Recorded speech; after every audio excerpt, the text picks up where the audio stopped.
Sallallahu Alaihi Wasallam. Nah, ujar ulama, Isra itu artinya Nabi kita dijalankan di waktu malam dari Mekah ke Baitul Maqdis Palestina.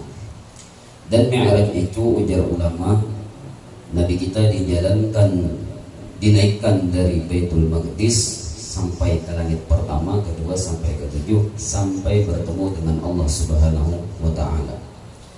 Banyak ilmu yang didapat oleh Rasulullah Sallallahu Alaihi Wasallam pada peristiwa Isra Mi'raj itu. Nah, ujar ulama, intinya bertemunya Nabi kita dengan Allah itu adalah untuk menerima satu perintah, yaitu mendirikan salat 5 waktu. Jadi masalah sembahyang 5 waktu ini ada sama dengan kewajiban yang lain. Amun puasa liwat malaikat Jibril menyampaikan wahyu. Bajakat malaikat Jibril, naik haji malaikat Jibril juga. Nah, masalah sembahyang 5 waktu ini Nabi kita langsung dinaikkan untuk bertemu dengan Allah Subhanahu wa Ta'ala. Nah, sekarang lalu apa keuntungan amun kita mau sembahyang? Amun kita mau sembahyang dapat apa? Nah, disebutkan oleh ulama di antaranya ittikhadu ahdin indallahi ta'ala bidukhulil jannah. Jadi orang-orang yang mau sembahyang 5 waktu ini itu sama dengan membuat perjanjian dengan Allah dengan masuk surga. Jadi kita ini secara tidak langsung bila mau sembahyang 5 waktu itu kita ada perjanjian dengan Allah Ta'ala. Mana dalilnya?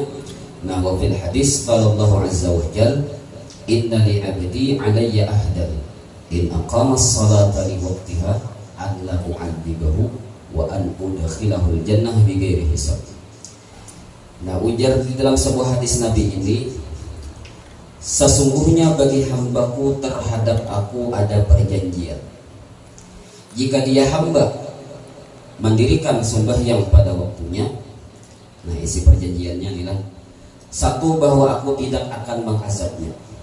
2, bahwa aku memasukkannya ke dalam surga dengan tanpa hisab. Jadi selama kita ini mau sembahyang sesuai waktunya, ya juhur jangan tak asar. Nah, perjanjian kita dengan Allah, ujar hadis qudsi ini: 1, Allah tidak akan mengazab kita. Yang kedua, Allah pasti memasukkan kita ke dalam surga tanpa hisab. Tanpa hisab ini kada terlalu ngalih pertanyaannya. Di mana dapat rumah? Kemana menggunakan? Di mana dapat duit? Kemana mah misalkan? Berapa umurmu? Kemana mah misalkan? Itu hisab ngalih. Kita bila dihisab ini ngalih alamat deh, kalah kita pasti masuk neraka. Nah, jadi isi perjanjian ini 2 macam. Jadi bila kita mau sembahyang 5 waktu sesuai waktunya, 1, Allah tidak akan mengazab kita. Yang kedua, kita pasti dimasukkannya tanpa hisab ke dalam surganya. Nah, ini ujar sidin apa masalah orang yang mendirikan sembahyang. Sekarang apa yang dimaksud mendirikan sembahyang ini? Wa ma'na iqamis shalah al-mudawamatu 'alaiha fi awqatiha wa bi arkaniha wa syurutiha. Yang dimaksud mendirikan sembahyang ini mengakali atasnya sembahyang pada waktu-waktunya dan mengerjakannya dengan segala rukun-rukunnya dan segala syarat-syaratnya. Nah, ini maksud mendirikan sembahyang sesuai aturannya. Berwudu, suci dari hadas dan najis. Ya, rukun sembahyang lah, syarat-syarat sembahyang kita penuhi, rukun-rukunnya kita penuhi. Ini yang dimaksud mendirikan sembahyang. Jadi siapa yang mendirikan sembahyang 5 waktu ini, kita dapat perjanjian dari Allah tidak akan mengazab kita dan kita pasti dimasukkannya ke dalam surga tanpa hisab. Faman fa'ala dzalika kana jasaduhu haraman 'alan nar. Barang siapa yang memperbuat ia akan yang demikian itu, mengakali sembahyang pada waktu-waktunya, bila sampai waktu sembahyang, artinya pada habisnya waktunya nih, kemudian mengerjakan sembahyang tadi sesuai dengan rukun-rukunnya dan syarat-syaratnya, maka adalah batang tubuhnya diharamkan atas api neraka memakannya. Nah, ini sembahyang 5 waktu. Nah, tapi ingat, perjanjian ini bisa rusak, perjanjian ini bisa batal dan bisa kada berlaku. Lalu siapa yang merusak perjanjian ini? Nah, nang merusaknya ini dari pihak kitanya, bukan dari pihak Allah Ta'ala-nya. Nah, sekarang apa nang merusak isi perjanjian ini?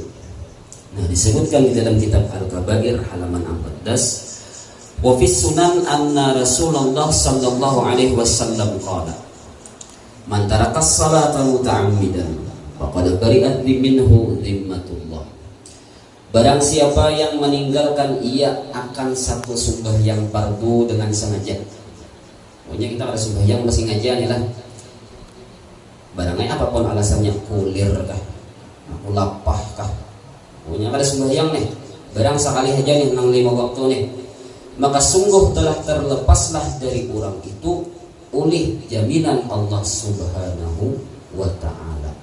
Jadi perjanjian ini bisa rusak, bisa batal jika kita sehari aja meninggalkan sembahyang 5 waktu itu tanpa udzur. Amun kada sengaja ada masalah. Contohnya jam 9 atau jam 10 guring sampai ajan zuhur kada bangun, mungkin kekanakan anak bini cucu minantu kada ada di rumah, sampai orang bang asarnya hilang, zuhur tak tinggal. Nah, ini kada apa, ini kada batal perjanjian. Kenapa? Guringnya kada sengaja. Nah, itu keuntungan, di antara keuntungan orang yang mau mengerjakan sembahyang 5 waktu tadi. Nah, di antaranya lagi ujar ulama, keuntungan orang-orang yang mau mengerjakan sembahyang 5 waktu itu mukaffiratun lidzunub. Sembahyang 5 waktu ini menghapus dosa-dosa kita. Wa Tabrani wal Baihaqi an Ibni Umar, innal 'abda idza qama yusalli utiya bi dhunubihi kulliha wa utiat ala ra'sihi wa 'atiqihi fa kullama raka'a aw sajada tasaqatat anhu dhunubuh. Nah, ini dalam kitab Irsyadul Ibad halaman 27. Nah, jadi ujar hadis Nabi, sesungguhnya seorang hamba apabila telah berdiri ia untuk mengerjakan satu sembahyang fardu, maka didatangkanlah kepada hamba itu segala dosa-dosanya semuanya, maka diletakkan semua dosa-dosanya itu di atas kepalanya dan di atas kedua bahunya. Berarti kayak itu nih kita sembahyang nih, berbayar berdiri, hendak takbiratul ihram, dosa-dosa kita ini diandak di atas kepala kita dan di dua bahu kita.